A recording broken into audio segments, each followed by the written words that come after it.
जय हिंद दोस्तों, mission institute Prayagraj के ऑफिशियल यूट्यूब चैनल पर आप सभी का स्वागत है। जल्दी से सेशन को एक बार शेयर कर दीजिए अपने सभी दोस्तों के ग्रुप में, टेलीग्राम, व्हाट्सएप, फेसबुक, जो भी आप सोशल साइट यूज करते हो। लास्ट क्लास में हमने कैलेंडर में यह डिस्कस किया था कि आपके सेंचुरी ईयर्स के जब लास्ट डे होते हैं वो कौन से होते हैं, फर्स्ट डे होते हैं वो कौन से होते हैं। सारी बातें हमने बेसिक से बताई थी, एक कॉन्सेप्ट और लॉजिक के साथ में डिस्कस किया था। इसके बाद से हमने वो ट्रिक भी बताई थी जिससे आप अपना आंसर डायरेक्ट दे सकते थे। नंबर ऑफ ऑड डेज के बारे में हमने देखा था कि किस तरीके से नंबर ऑफ ऑड डेज हम फाइंड आउट करते हैं, चाहे छोटे क्वेश्चन हो चाहे बड़े क्वेश्चन हो। पहली क्लास में हम एक बात बोले थे कि पूरा का पूरा कैलेंडर यदि आपको समझना है तो नंबर ऑफ ऑड डेज को यदि समझ लिया जाए तो पूरा कैलेंडर आप समझ सकते हो, क्योंकि कैलेंडर का जो बेस है वो नंबर ऑफ ऑड डेज पर ही डिपेंड है। तो आज उसी क्लास को हम आगे बढ़ाते हैं। आज की हम क्लास में यह सीखेंगे कि ये क्वेश्चन हमारे पेपर में आता है रिपीटेशन ऑफ कैलेंडर का, कि एक ही वर्ष में वह कौन से महीने होते हैं जिनका कैलेंडर समान होता है। तो आज के बाद से याद रखिएगा कि हर साल में बहुत सारे ऐसे महीने हैं जिनके कैलेंडर सेम होते हैं। सेम होने का मतलब यह है कि अगर जनवरी महीने का कैलेंडर अक्टूबर में सेम है तो आप जनवरी की जगह अक्टूबर कैलेंडर यूज कर सकते हैं, अक्टूबर की जगह जनवरी का कैलेंडर यूज कर सकते हैं। दोनों में कोई डिफरेंस नहीं है। तो वह कौन से महीने होंगे जो सेम होंगे उनके बारे में हम डिस्कस करेंगे। उससे पहले हम इस बात का डिस्कस कर लेते हैं कि क्या लॉजिक होता है, ऐसा क्या रीजन है कि हमारा कैलेंडर जो है सेम हो जाता है मंथ का। उसके पीछे का लॉजिक जानने की कोशिश करते हैं।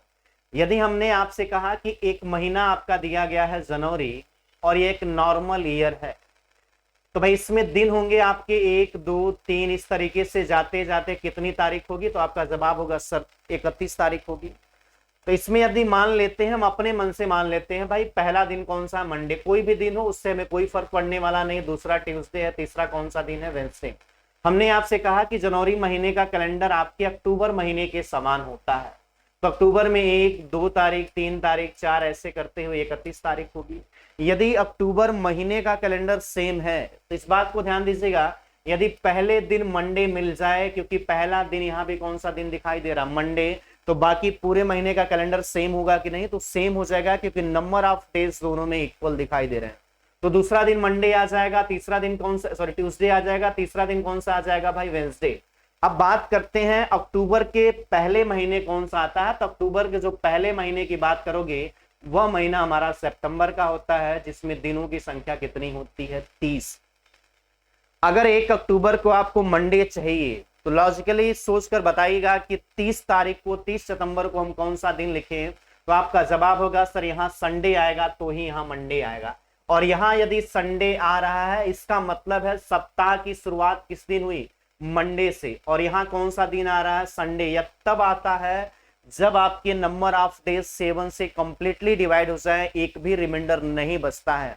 इसका मतलब है मंडे से संडे, मंडे से संडे चलता चला गया होगा, इसीलिए यहाँ संडे आया और आगे दिन कौन सा आ जाएगा, मंडे। यानी 1 जनवरी से लेकर 30 सितंबर तक दिनों की संख्या यदि 7 से डिवाइड होगी तो ही पॉसिबल है हमारा वीक किस पर एंड हो सके भाई, संडे पर, क्योंकि 7 दिन के ही पेयर में होता है। और जिस महीने यह पेयर मिलता है उसके तुरंत बाद का महीना क्या हो जाता है भाई, सेम हो जाता है। तो लॉजिक समझ में आया कि दिनों की संख्या को आप जोड़ते हुए चले जाओ और सबको 7 से डिवाइड करते जाओ। जहां पर 7 से पूरी तरीके से डिवाइड हो जाता है उसके तुरंत बाद वाला महीना क्या होता है भाई, सेम होता है। तो हमें वही चीजें फाइंड आउट करनी है कि कौन से महीने का कैलेंडर कब आपका 7 से डिवाइड होगा जोड़ने पर, और जहां डिवाइड होगा उसके तुरंत बाद वाला महीना सेम होगा। यदि 30 सितंबर को डिवाइड हो रहा है कंप्लीटली तो भाई सेम कब होने वाला है, तो आप कहोगे सर अक्टूबर में।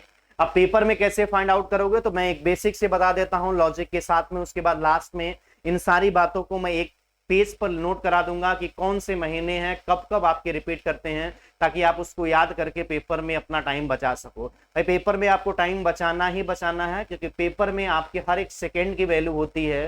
तो चलिए हम अब डिस्कस करते हैं कि कैसे हम फाइंड आउट करेंगे कि किस महीने का कैलेंडर कब सेम होने वाला। भाई देखो, यदि आपसे पूछा जाए जनवरी महीने का कैलेंडर कब सेम होगा, तो आपको करना यह है कि जिस भी महीने का पूछा जाएगा उस मंथ से विषम दिन लिखना चालू करना है और आगे विषम दिनों की संख्या को जोड़ते हुए चले जाना है और सबको किससे डिवाइड करते चले जाना है, 7 से। ऐसा क्यों करते हैं, देखो भाई अगर हम 31 लिखें और प्लस कितना लिखें 28, और इन दोनों को किससे डिवाइड करें 7 से, भाई तो भी आप देखोगे तो रिमाइंडर कितना आने वाला है 3 आने वाला है। यदि 3 आने वाला है तो इससे बेहतर है हम 31 को यही 7 से डिवाइड कर दें, 3 बचेगा, 28 को डिवाइड करेंगे 0, तो अभी भी जोड़ेंगे तो कितना आने वाला है 3। तो भाई सब दिनों को 9 लिखकर यदि हम विषम दिन के भी बेस पर चलें तो हमारे आंसर में कोई चेंज नहीं आएगा। तो चलो हम काउंटिंग करते हैं, तो 2 ईयर में काउंटिंग करेगा भाई। एक तो होगा भाई नॉर्मल ईयर, दोनों में भाई सेम चीजें अलग अलग होती हैं, इस चीज का ध्यान दीजिएगा। नॉर्मल ईयर में कैलेंडर कभी और महीने में रिपीट करता है, लीप ईयर में कभी और रिपीट करता है। तो चलिए भाई नॉर्मल ईयर से काउंटिंग करते हैं। जनवरी में दिनों की संख्या कितनी होती है भाई, नंबर ऑफ डेज आपके 31 होते हैं, 7 से डिवाइड करने पर रिमाइंडर आपका कितना बचने वाला है, तो आपका जवाब होगा सर 3। तो भाई 3 बचेंगे। नॉर्मल ईयर में फरवरी आपकी 28 होती है, भाई कितने बचने वाले 0, 3 + 0 7 से डिवाइड नहीं होगा, ऐड करते जाना और 7 से डिवाइड करते हुए चले जाना भाई। मार्च में कितने दिन, 3 3 6 हो जाएगा, 6 2 8, भाई 7 से डिवाइड नहीं हुआ, आगे जोड़ते जाना। 8 3 कितना हो जाएगा 11, डिवाइड नहीं होगा, 11 2 कितना हो जाएगा 13, डिवाइड नहीं होगा, 13 3 16, 16 3 19, और 19 2 कितना हो गया 21। तो आपने देखा कि जनवरी महीने का कैलेंडर कब पेयर बना रहा है, तो भैया सितंबर में बना रहा है। इसका मतलब जिस महीने पेयर बनाता है उसके तुरंत बाद वाला महीना क्या होता है, तो सेम होता है। तो भैया सेम कब हो रहा है, तो आपका जवाब होगा भाई अक्टूबर में। या मैं साइड में चीजें नोट कर देता हूं कि नॉर्मल ईयर में जब देखोगे आप कि कैलेंडर जनवरी महीने का किसके समान होता है, तो आपका आंसर निकल कर आएगा भाई अक्टूबर में। यह एक नॉर्मल ईयर चल रहा है भाई, इसके कैलेंडर 1 जनवरी का उठा के देख लो और 1 अक्टूबर का, दोनों में कोई चेंज नहीं दिखाई देगा भाई। बात समझ में आ गई। इसी प्रोसेस को हम आगे बढ़ाते चले जाएंगे भाई। चलो अब इसके बाद से लीप ईयर में भी चेक कर लेते हैं क्या कंडीशन सेम होती है या चेंज होती है। तो भाई लीप ईयर में बदलेगा। ऐसा क्यों होता है, क्योंकि फरवरी लीप ईयर में नंबर ऑफ डेज चेंज करेगी, जिससे हमारे जो ऑड डे है उसमें भी चेंजिंग आएगी भाई। बोर्ड पे देखना लीप वर्ष में कितने दिन होते हैं जनवरी में, तो भाई 3 दिन, कोई फर्क दिखाई नहीं देता है 3। फरवरी में कितने दिन होते हैं भाई 1, मार्च में कितने दिन हो जाते हैं 3, तो भाई 3 3 6 कितना हो गया 7। इसका मतलब मार्च में आपका 7 का पेयर मिला, तो कब सेम मिलने वाला है, तो आपका जवाब होगा कि सर अप्रैल में कैलेंडर क्या हो जाएगा मेरा सेम मिलेगा। जहां 7 का पेयर मिलेगा उसके तुरंत बाद वाले महीने में भाई मेरा कैलेंडर क्या होता है, सेम होता है। तो हमें वही फाइंड आउट करना है कि कब हमारा कैलेंडर सेम होगा भाई। आगे चलते हैं अपने अगले भाई क्वेश्चन पे। अगर मान लो 1 जनवरी को जो दिन था वही दिन मिल चुका आपका किस दिन भाई 1 अप्रैल को, तो आगे भी यदि 1 अप्रैल का दिन कहीं मिलेगा तो सेम होगा कि नहीं, और कहां मिलेगा, तो आपको पता है जहां 7 का पेयर मिलने वाला उसके तुरंत बाद वाले में। तो भाई आगे फिर से काउंटिंग करते हैं, देखते हैं क्या कहीं पेयर बनना है क्या। तो आप कहोगे 2 3 2 5 2 कितना हो गया 7, 2 भाई फिर से 7 का पेयर बन चुका है।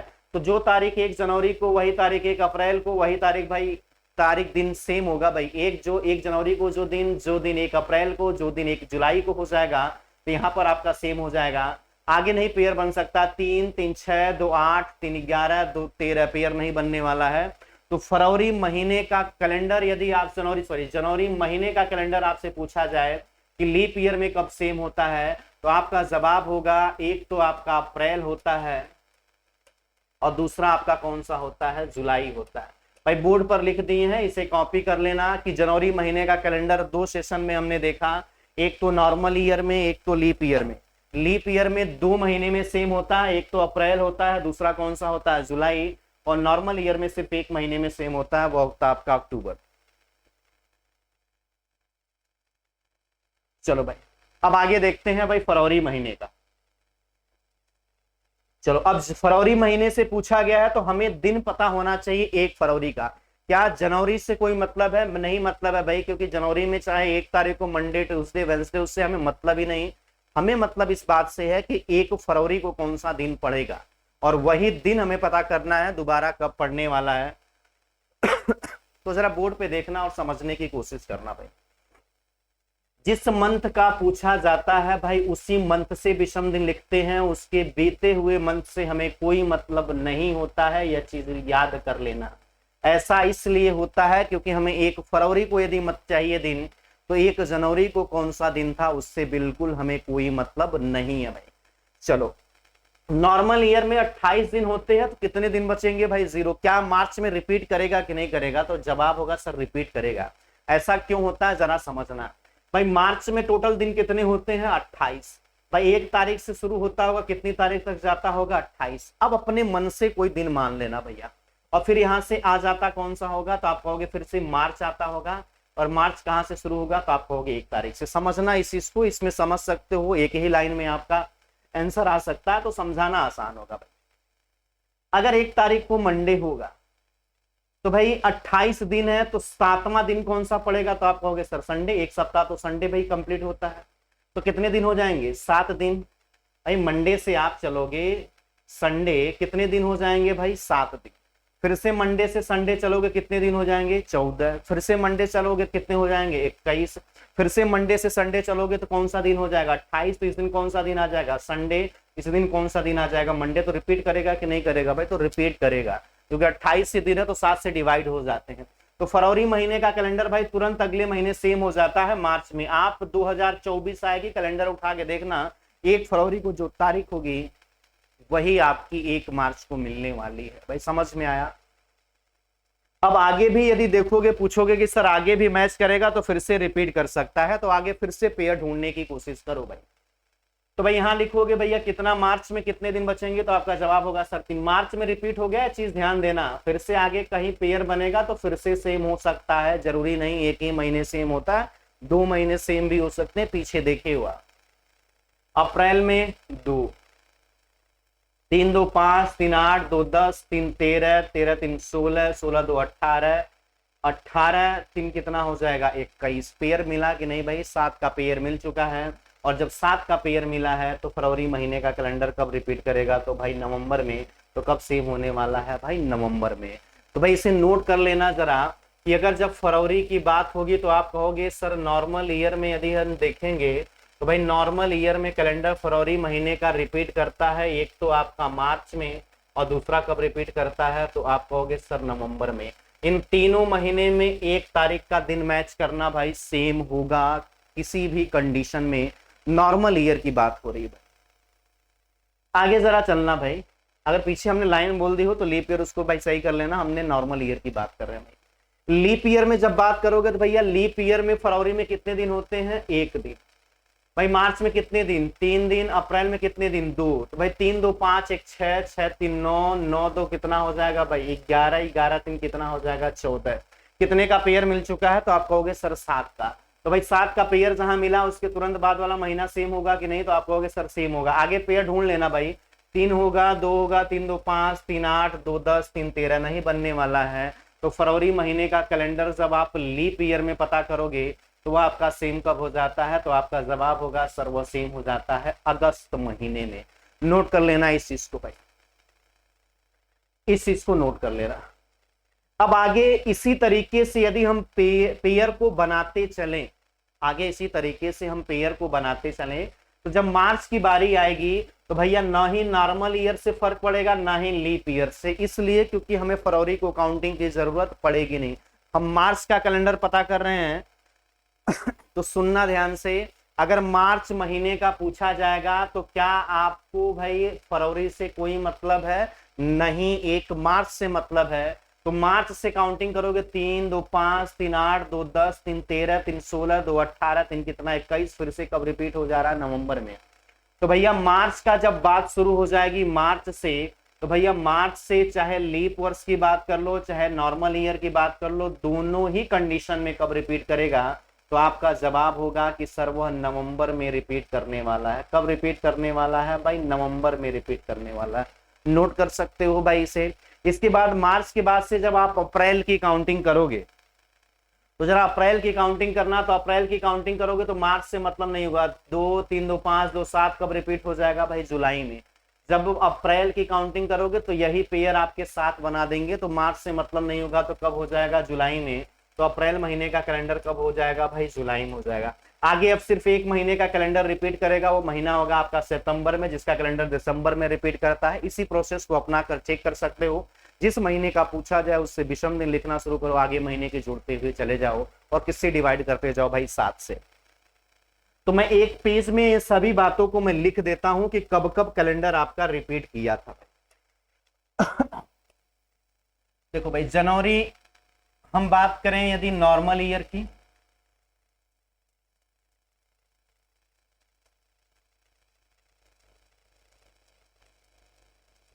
और एक हम बात करते हैं किसकी भाई, लीप ईयर। तो जब जनवरी की बात करोगे तो जनवरी का कैलेंडर नॉर्मल ईयर में कब रिपीट किया था भाई, अक्टूबर में। देखे थे भाई 7 का पेयर मिला था सितंबर में। जब आप लीप ईयर की बात किए थे तो लीप ईयर का कैलेंडर अप्रैल और किस में रिपीट किया था भाई, जुलाई में। तो अप्रैल में रिपीट किया था और किस में किया था, तो आप कहोगे सर जुलाई में। इसके बाद से जब हमने फरवरी का कैलेंडर सेम देखने की कोशिश की तो फरवरी महीने का कैलेंडर नॉर्मल ईयर में 2 बार रिपीट किया था भाई। एक तो किया था मार्च में और दूसरा कौन सा किया था भाई, नवंबर में किया था। बातें क्लियर हैं। इसके बाद से यदि हम आपसे पूछें कि फरवरी महीने का कैलेंडर आपके कब रिपीट करेगा नॉर्मल ईयर में, तो फरवरी महीने का कैलेंडर नॉर्मल ईयर में कब रिपीट किया था, तो आपका जवाब होगा सर अगस्त महीने में रिपीट किया था। बात समझ में आ गई। यह तो कहानी किसकी रही, तो यह तो कहानी रही आपकी जनवरी और फरवरी। जब मार्च महीने का पूछा जाएगा तो लीप वर्ष हो नॉर्मल ईयर हो उससे कोई फर्क नहीं पड़ता है, और मार्च का कैलेंडर कब सेम होता है, तो आपका जवाब होगा सर नवंबर में। इसी के बाद से हमने मार्च के बाद से आपको अप्रैल की काउंटिंग करके बताए थे कि अप्रैल का कैलेंडर कब रिपीट होता है। तो अप्रैल का कैलेंडर आपका रिपीट होता था, तो आपका जवाब था सर जुलाई में रिपीट होता है। लीप वर्ष हो चाहे नॉर्मल ईयर हो कोई फर्क नहीं पड़ता। इसके बाद से एक आपका बचता है भाई सितंबर। सितंबर का कैलेंडर कब रिपीट होता है, दिसंबर में। तो सितंबर का कैलेंडर आपका कब रिपीट हो जाता है, तो आपका जवाब होगा सर दिसंबर में। चलिए इसे जल्दी से काउंटिंग कर लीजिएगा और फिर हम आगे आते हैं अपने अगले कॉन्सेप्ट पे। जिस तरीके से भाई मंथ का कैलेंडर रिपीट करता है, याद रखो उसी तरीके से आपका वर्ष का भी कैलेंडर रिपीट करता है। तो अब हेडिंग डालेगा पूरे वर्ष के समान कैलेंडर। भैया कौन से साल ऐसे होंगे जिनका कैलेंडर हम चाहें तो दोबारा रिपीट कर सकते हैं, वह कैसे फाइंड आउट करना है उस चीज को जरा समझना। लॉजिक भाई बिल्कुल सेम लॉजिक होगा, कोई अलग से लॉजिक नहीं। रीजन यदि आपको पता है तो सारी बातें भी पता होंगी। रीजन यह है, जरा बोर्ड पे देखना, कि रीजन यह कहता है कि यदि हम आपसे कहें कि 2005 का कैलेंडर कब रिपीट होगा पूरे साल का, तो आप कहोगे सर 2005 में कितने महीने होंगे, 12। हर महीने साल में भाई 12 महीने होते हैं। जनवरी होगी 1 2 3 ऐसे करते हुए कितनी तारीख होगी, तो आपका जवाब होगा सर 31 तारीख होगी। एक सेकेंड में हमने कहा 2005 का कैलेंडर कब रिपीट होगा, यह बात आपसे पूछी जाए तो आपका महीना होगा जनवरी का, 1 तारीख होगा, 2 तारीख होगा, ऐसे करते जाओगे तो आपकी कितनी तारीख आने वाली है, तो आपका जवाब होगा सर 31 तारीख तक होगा। कितनी तारीख होगी भाई, 31 तारीख होगी। 1 2 ऐसे करके कितनी, 31। फिर फरवरी आएगी, फिर मार्च आएगी, ऐसे लास्ट में क्या दिखाई देगा आपको, दिसंबर। दिसंबर में भी 1 से लेकर कितनी तारीख होने वाली है, तो आपका जवाब होगा सर 31। फिर लॉजिक को समझ लेते हैं, कब रिपीट करता है कब नहीं करता है। जरा इस बोर्ड पर आना भाई साइड में। यदि हमने आपसे कहा कि 2005 का कैलेंडर 2011 में रिपीट करता है, तो भाई इसमें जनवरी होगी 1 2 3 4 5 ऐसे करके 31 तारीख।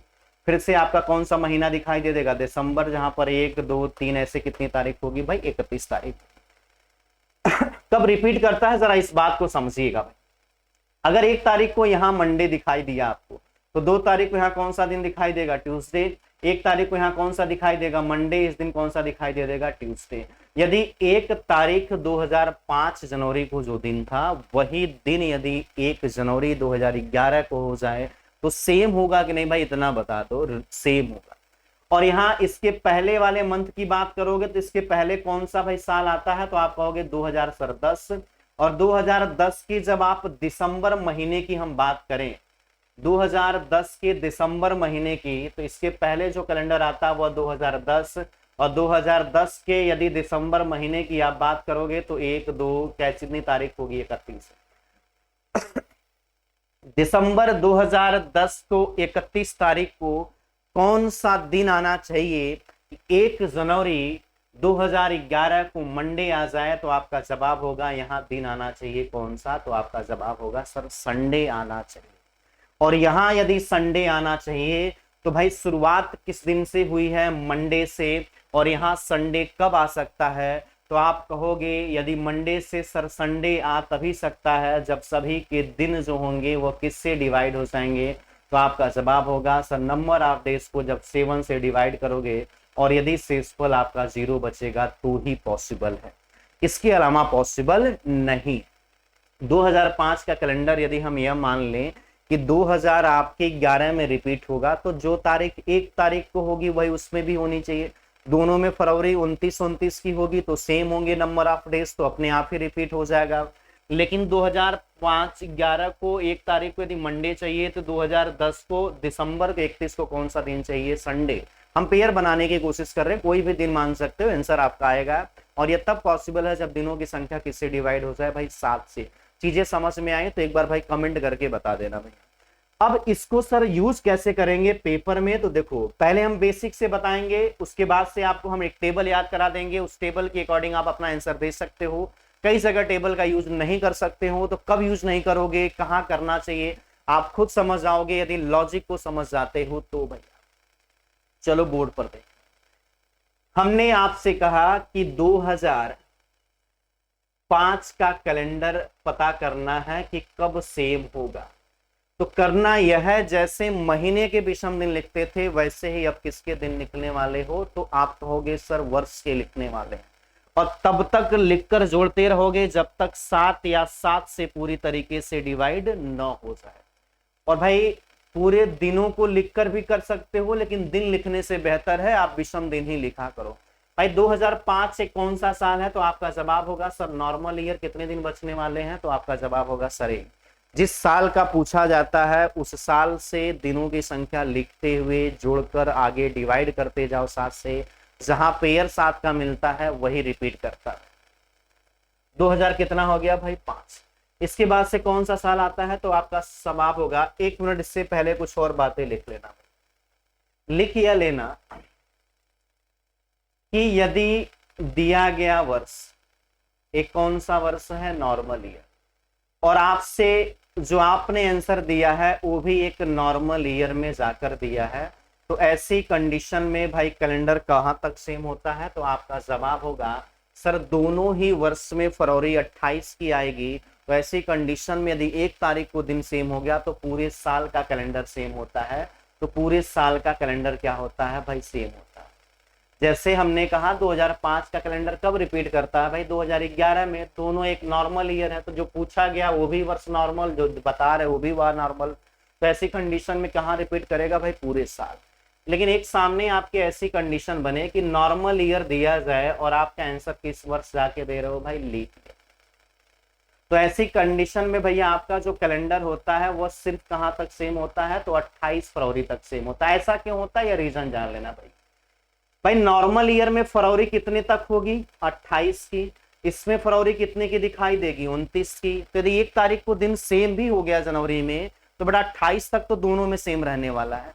जैसे यहाँ 1 मार्च को दिन होगा वो 29 फरवरी को दिन हो जाएगा, तो सिर्फ कितना दिन तक सेम होने वाला है? तो आप कहोगे सिर्फ सर 28 फरवरी तक, क्योंकि दोनों में 28 फरवरी तक कॉमन होगा। उसके बाद एक में 29 फरवरी आ जाएगी, एक में 1 मार्च आ जाएगा, तो दिन क्या हो जाएगा भाई? चेंज हो जाएगा। यदि उसी तरीके से आपको दिया गया वर्ष एक कौन सा वर्ष है? तो आपका जवाब है कि दिया गया वर्ष एक नॉर्मल ईयर है, और आपसे जो सर नॉर्मल ईयर लिख रहे हैं भाई, यदि दिया गया वर्ष आपका एक लीप ईयर है और आपने अपना आंसर कहां जाके दिया? एक लीप वर्ष में, तो दोनों में ही फरवरी 29 की होगी। तो ऐसी कंडीशन में पूरे वर्ष का कैलेंडर आपका क्या होने वाला है? सेम होने वाला। होल ईयर आपका क्या होगा भाई? सेम कैलेंडर होगा, क्योंकि दोनों ही सालों में फरवरी कितने की दिखाई देने वाली है? 29 की। तो दोनों में सेम हो जाएगा भाई। अगर मान लो ऐसी कंडीशन आए कि एक लीप ईयर हो दिया जाने वाला और आपने जो आंसर दिया वो एक नॉर्मल ईयर में दिए हो, तो ऐसी कंडीशन में भाई इसमें 29 फरवरी होगी, इसमें 28 फरवरी होगी, तो दोनों में कॉमन सिर्फ 28 फरवरी तक ही दिन सेम हो सकता है। एक जिसमें 1 मार्च को होगा वह दिन एक दूसरे में 29 फरवरी को होगा, तो 28 तक सेम मिलने वाला है। तो भाई ऐसी कंडीशन में कहां तक सेम मिलने वाला है? तो आपका जवाब होगा सर 28 फरवरी तक। इसका मीनिंग इसे कॉपी कर लेना भाई, स्क्रीनशॉट ले लेना, इसे स्क्रीनशॉट ले लेना। अब हम आते हैं, ये इसका इंप्लीमेंट कहां होगा? वेट करो भाई, अगले ही क्वेश्चन में इंप्लीमेंट देखने को आपको मिलेगा भाई। हमने कहा 2005 का कैलेंडर हमें पता करना है कि किस वर्ष समान होने वाला है। तो आप कहोगे सर इससे विषम दिन कितने बचेंगे? एक। भाई 365 दिन होते हैं, नॉर्मल ईयर है तो 1 दिन बचेंगे। फिर से कितना लिखोगे? तो आप लिखोगे सर आगे 2006 है, एक नॉर्मल ईयर है, कितने दिन बचेंगे भाई? 1। इसके बाद से 2000 आपका कितना दिखाई दे रहा है भाई? 7। ये एक नॉर्मल ईयर है, 365 दिन होते हैं, 7 से भाग देने पे कितने बचते हैं, एक। इसके बाद से 2008, भाई लिखते चले जाना और तब तक जोड़ता जाना है, डिवाइड तब तक जब तक कि 7 से डिवाइड ना हो, तब तक जोड़ते हुए जाना है जब तक कि 7 से डिवाइड ना हो। जहां डिवाइड होगा उसके तुरंत बाद वाला साल रिपीट करता है। ये पता है आपको लॉजिक भी क्यों रिपीट करता है। 2008 एक लीप वर्ष है, तो एक नहीं कितने दिन बचने वाले हैं भाई, 2 दिन। तो 3 2 कितना हुआ, 5 पेयर नहीं मिल पाया है भाई। 2000 इसके बाद से कितना लिखोगे, तो 2000 लिखोगे भाई 9। 2009 एक नॉर्मल ईयर है, कितने दिन बचेंगे, एक, 365 ही दिन होंगे। 2000 आगे कौन सा दिन आ गया, 10 साल आ गया, इसमें कितने दिन बचेंगे, एक। भाई सबको जोड़ लो तो 7 बचेंगे और 7 को डिवाइड करो कितना बचेगा, 0। इसका मतलब यह है कि 2005 से दिन लिखने चालू करो, 2010 तक दिनों की संख्या को आपस में जोड़कर यदि 7 से डिवाइड करोगे तो शेषफल कितना बचने वाला है, तो आप कहोगे सर शेषफल बचने वाला है 0। क्लियर है भाई। और जहां भाई 0 मिल जाता है उसके तुरंत बाद वाला साल क्या करता है, रिपीट करता है। यह एक वर्ष कौन सा है, तो आपका जवाब सर नॉर्मल ईयर। यह पूछा गया वर्ष कौन सा है, तो नॉर्मल ईयर। तो ऐसी कंडीशन में यह कौन सा वर्ष है भाई, नॉर्मल ईयर। तो कहां तक सेम होगा, तो पूरे साल कैलेंडर क्या होने वाला है भाई, सेम। आगे चलते हैं भाई। 2000 हम 5 6 का निकालते हैं, तो जब 6 का पूछा जाएगा तो यहीं से विषम दिन लिखना चालू करो, एक नॉर्मल ईयर। 2007 एक नॉर्मल ईयर, कितने दिन बचेंगे, एक। 2008 एक नॉर्मल ईयर, कितने दिन बचेंगे भाई, 2 दिन बच जाएंगे। तो 2 2 कितना हो गया, 4 पेयर नहीं मिला, अभी भी आगे जाना है भाई। 2000 इसके बाद से कितना आ जाएगा, 9, कितना बच गया भाई, एक। नॉर्मल ईयर था 2010 एक नॉर्मल ईयर है, कितना दिन हो गया भाई, एक। तो 2 2 4 2 6 हो गया। 2011 आया, इसके बाद से कितना मिल जाएगा, एक। तो भाई देखो यहाँ किससे डिवाइड हो चुका है, 7 से। तो आपका जवाब होता कि सर 2012 का कैलेंडर हमें रिपीट मिल जाना चाहिए था, लेकिन 2012 एक कौन सा वर्ष है भाई, लीप ईयर। मिलेगा तो भाई 1 जनवरी को दोनों साल में सेम दिन होंगे, लेकिन यह कौन सा वर्ष है भाई, नॉर्मल ईयर। तो यदि आपने अपना आंसर नॉर्मल ईयर में पूछा जाए, लीप ईयर में दोगे तो कहां तक सेम होगा, तो आपका जवाब होगा सर 28 फरवरी तक सेम होगा। तो अगर क्वेश्चन यह पूछा जाता कि 28 फरवरी तक कब सेम होगा, तो हमारा जवाब क्या निकल कर आता, तो कहते सर 2012। लेकिन हमसे अगर पूरे वर्ष का पूछा जाएगा तो भाई फरवरी 28 तक सेम बताना नहीं है, पूरे वर्ष का बताना है। तो आगे फिर से काउंटिंग करना शुरू कर देना, फिर से पेयर वहीं आगे से निकालना, जहां 7 का पेयर मिलेगा वही रिपीट करेगा भाई। 2 हो जाएगा। 2000 इसके बाद से कितना भाई, 13। हमने कहा 7 तो मिल गया, लेकिन 2012 आ रहा है आंसर। 2012 में तो रिपीट कर ही नहीं सकता क्योंकि वह एक लीप ईयर है, 28 फरवरी तक ही सेम होगा। सेम तो होता है बेटा, लेकिन क्वेश्चन में यह पूछा जाता है पूरे वर्ष का, तो आंसर नहीं दे सकते। यदि आपसे यह पूछा जाता कि केवल 28 फरवरी तक था, 2012 आंसर होता। जो हमने पीछे डायग्राम बनाया था वो यहाँ यूज किए हैं भाई। चलो 2013 में कितने दिन, एक। 2014 एक नॉर्मल ईयर, कितने दिन बचेंगे भाई, एक। 2015 एक नॉर्मल ईयर है, कितने दिन बचेंगे भाई, एक। तो भाई 3 2 5 हो जाएगा। 2016 कौन सा वर्ष, लीप वर्ष, 2 बचेंगे। तो 7 का पेयर मिल चुका है, तो आप कहोगे सर 2017 में क्या होने वाला है, रिपीट। और 2017 कौन सा वर्ष है, नॉर्मल ईयर। जहां 7 का पेयर मिलता है उसके तुरंत बाद का महीना सेम होता है। तो भाई यहां से नॉर्मल ईयर, तो पूरे ईयर सेम कैलेंडर होगा कि नहीं, तो आपका जवाब होगा होल ईयर क्या होगा भाई, सेम होगा। अरे बातें समझ में आई कि नहीं है। अब आगे जरा देख लेना, आगे निकालते हैं भाई 2011 7 कितने दिन बचेंगे, एक। 2008 में भाई कितने दिन लीप ईयर होगा, 366 दिन होते हैं, 7 से भाग देने पर 2। भाई 2009 कितने दिन, एक दिन। जोड़ते चले जाना भाई, 2 2 4 अभी डिवाइड नहीं होगा। 2010 से कितना हो जाएगा भाई, 5 हो जाएगा, डिवाइड नहीं। 2011 कितना हो जाएगा भाई, 6, डिवाइड नहीं होगा। 2 1 3 1 4 1 5 1 6। 2012 आएगा तो यह एक लीप ईयर है, 366 दिन होते हैं, तो यहाँ 2 दिन बच जाएगा, 8 आ गया भाई। 7 का पेयर तो मिला ही नहीं, किसका पेयर मिल चुका है, 8 का। तो फिर से आगे जोड़ते चले जाओगे, कब तक, जब तक कि 7 से डिवाइड ना हो भैया। फिर से 2000 कितना लिखोगे, तो आपका जवाब होगा 13। 1 लिखोगे, 8 कितना हो जाएगा, 9। 2000 कितना लिखोगे भाई, 14। कितना बचेगा, 1 नहीं डिवाइड हो रहा 7 से। 2000 कितना लिखोगे भाई, 15। कितने दिन बचेंगे, 1 डिवाइड नहीं हो रहा है। 2000 इसके बाद कितना लिखोगे, 16 में 2 दिन आते हैं। काउंटिंग करना, 2 1 2 3 1 4 1 5 1 6 2 8 1 9 10 11 11 2 कितना भाई, 13। 2017 एक नॉर्मल ईयर होगा, कितने दिन बच जाएंगे? एक। इन सबको जोड़ोगे तो किससे डिवाइड हो जाएगा? 7 से। कितना आ जाएगा? 0। तो भाई पेयर कहाँ मिल चुका है? 7 का 2017 में। तो रिपीट कब होगा? तो आपका जवाब होगा 2018। 2018 कौन सा वर्ष है? तो आपका जवाब होगा सर यह एक नॉर्मल ईयर है, और यह एक नॉर्मल ईयर है, और जो पूछा गया है वो भी कौन सा वर्ष है? तो आपका जवाब होगा ये भी एक नॉर्मल ईयर है। तो जब नॉर्मल ईयर से नॉर्मल ईयर में जाते हो तो पूरे वर्ष का कैलेंडर क्या मिलता है भाई? सेम मिलता है। बात समझ में आई कि नहीं? है तो बेसिक रहा भाई। ट्रिक कैसे बनती जरा बोर्ड पर ध्यान देना भाई। किसी भी वर्ष को, यह देखो भैया 2004 था, या लीप वर्ष से कितना साल अधिक है? तो आप कहोगे लीप वर्ष से 1 साल अधिक है। इसलिए है कि 2004 लीप वर्ष होगा, उसके तुरंत बाद का है। कितने साल जोड़ना पड़ा? तो आपका जवाब होगा सर 6 साल। अरे कितने साल जोड़कर आया? तो आपका जवाब है सर 6 साल। यहां देखना भाई कितने साल जोड़ना पड़ा? तो आप कहोगे सर 11 साल। भाई रिपीट हो रहा है 2006 का, 2017 में कितना जोड़ना पड़ा? 11 साल। यह लीप वर्ष से कितना साल अधिक था? तो 4 के बाद से 2 साल लीप वर्ष से अधिक था। 2006 वर्ष की अंतिम 2 संख्या को 4 से भाग दोगे, यदि 0 बचता है तो वह लीप वर्ष, 1 बचता है तो लीप वर्ष से 1 साल अधिक, 4 से भाग देने पर 2 बचता है तो 2 साल अधिक, 4 से भाग देने पर 3 बचता है, कितने साल अधिक भाई? 3 साल अधिक। तो आपने देखा चाहे 2 साल लीप वर्ष से अधिक हो, चाहे 3 साल हो, कितने साल बाद रिपीट कर रहा है? 11 साल। भाई लीप वर्ष से 2 साल 3 साल का अधिक होने का मतलब होता है कि 4 से आप भाग दीजिए, यदि पूरी तरीके से डिवाइड हो जाता है तो वह लीप वर्ष। 1 शेष बचता है तो वह लीप वर्ष से 1 साल अधिक है। जैसे 5, 4 को भाग दोगे तो 1 बचेगा, लीप वर्ष से तुरंत 1 भाग अधिक है। 6 2 साल अधिक है, 7 3 साल अधिक है। अब इन बातों का मैं यूज करके आपको एक टेबल बना रहा हूं, जरा टेबल समझिएगा। अगर हम पूरे वर्ष को लिखना चाहें तो उसे हम 4 कैटेगरी में, 3 कैटेगरी में डिवाइड करते हैं। एक तो लीप वर्ष हो सकता है, या फिर जो आपने साल बता रहे हो वो लीप वर्ष से कितना साल अधिक हो सकता है? 1 साल। या तो जिसे आप बता रहे हो वर्ष, वह लीप वर्ष से कितना साल अधिक हो सकता है? 2 साल। या तो जिसे आप साल बता रहे हो वो लीप वर्ष से कितना अधिक हो सकता है भाई? 3 साल। इसके अलावा कोई भी कैटेगरी वर्ष की नहीं बन सकती है। यह चीजें भाई आप ध्यान दीजिएगा। जैसे हम यदि आपसे कहें कि 2008 बताइए क्या है, तो आप कहोगे सर 2008 4 से पूरी तरीके से डिवाइड हो रहा है तो वह लीप ईयर। 2009 की बात करोगे तो 4 से भाग देने पर 1 बच रहा है इस साल में, तो यह लीप वर्ष से कितना साल अधिक है? 1 साल।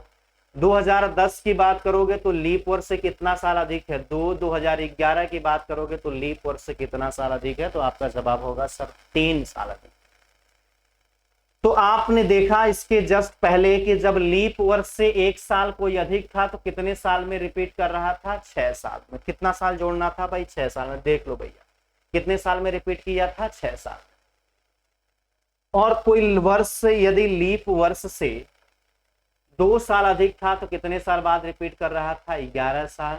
या फिर 3 साल अधिक था तो कितने साल बाद रिपीट कर रहा था? 11 साल। उसी तरीके से जब लीप वर्ष का पता करोगे तो मेरे भाई या तो 28 साल बाद रिपीट होगा, इसीलिए हमने 28 तक नहीं जोड़ा, आपको डायरेक्ट बता दें।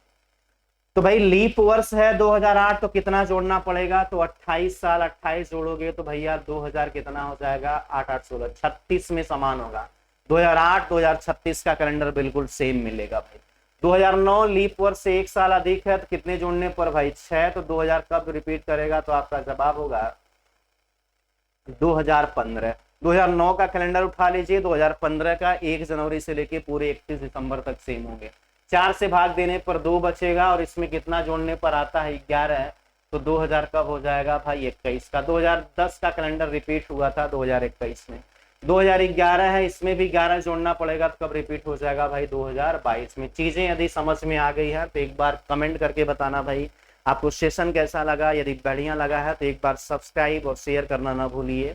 ठीक है, आज की क्लास में हमने 2 बातें सीखी, कब मंथ का कैलेंडर रिपीट होता है, कब पूरे साल का कैलेंडर कब रिपीट होता है, उसके पीछे का लॉजिक जाना, रीजन के साथ में हमने आपको हर एक बात डिस्कस की कि क्यों होता है, क्या रीजन है। आप भी इस तरीके से पढ़ने की कोशिश कीजिएगा जिस तरीके से हम आपको समझाने की कोशिश कर रहे हैं। ट्रिक आनी चाहिए लेकिन साथ साथ में कॉन्सेप्ट भी आपको पता होना चाहिए। तो अगली क्लास में जब आपकी मुलाकात होगी हमारी आपकी, तो इससे आगे हम कंटिन्यू करेंगे। एक बार पढ़कर ही आएगा और सेशन को एक बार भाई शेयर कर दीजिएगा। चलिए भाई, जय हिंद,